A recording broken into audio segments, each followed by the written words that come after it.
ka-idol, kain tayo. Ang ulam namin, we have fried chicken. Tapos we have paksiw na kitong udanggit. Actually, favorito ko ito mga idol.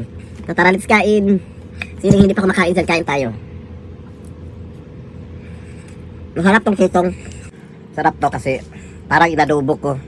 Nilalagyan ko ng soka, tuyo at saka maraming sangkap na sibuyas at saka bawang.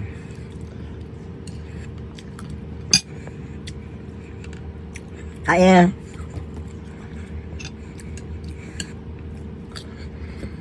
actually hindi pa ako natapos maglaba. Iniwan mo na ang labahin kasi kain mo na ako sa sobrang gutom na. Wala si Toski kasi umuwi sa Negros.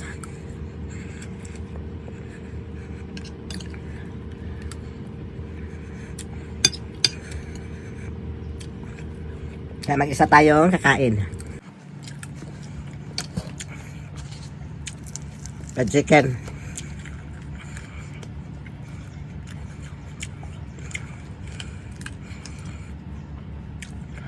Actually, mahilig talaga ako sa ulam mga ka-idol.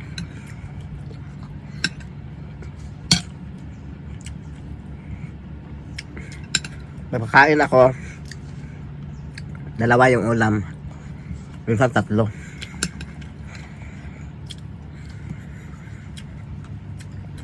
Sarap yung paksiw. Paksiw.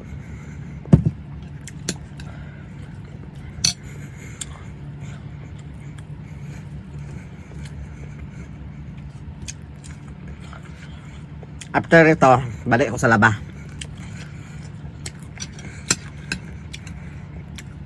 Kasi pag Saturday, yan yung araw na paglalaba namin.